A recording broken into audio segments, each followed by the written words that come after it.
ఇక్కడ బాబు గారు శ్వేతపత్రాలు బాగుంది. ఆర్థికపరమైన శ్వేతపత్రాలు ఇప్పటిదాకా 14 లక్షల కోట్ల నుండి వాళ్ళ 9.5 లక్షల కోట్ల అప్పు దాకా వచ్చింది. అది కూడా ఈ బిల్లులు గిల్లులు అవన్నీ కలిపేసి. సరే అది ఒక పక్కన పెట్టేద్దాం.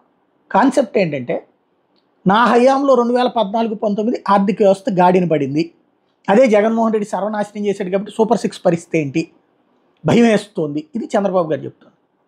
2014 నుంచి 19 దాకా అద్భుతమైన ఆర్థిక వ్యవస్థ ఉంటే చిట్ట చివరి రోజున 100 కోట్ల రూపాయలు ఎందుకు ఉన్నట్టు? జీతాలకు కూడా డబ్బులు లేనటువంటి పరిస్థితి అని స్వయంగా యనమల రామకృష్ణ గారు ఎందుకు చెప్పినట్టు? నెంబర్ 1.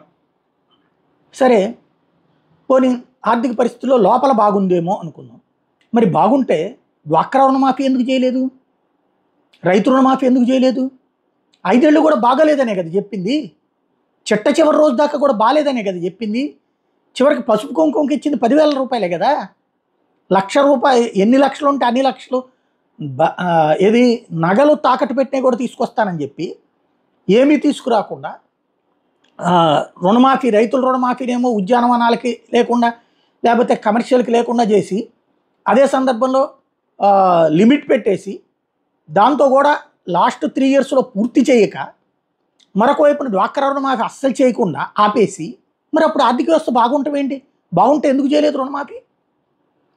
చివరికి 100 కోట్లు ఎందుకు మిగిల్చారు అప్పుడు?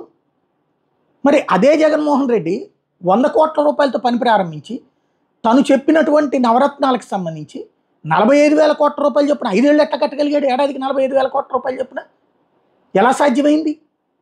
అంతకుముందు అప్పులు తీసుకోలేదా? ఇప్పుడు అప్పులు తీసుకున్నాడే.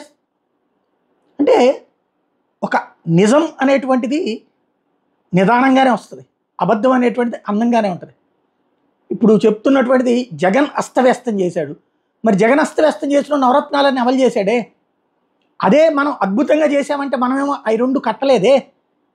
మరి ఆ రోజున బాగుంటే ఎందుకు కట్టలేదు? అది కదా అసలు పాయింట్.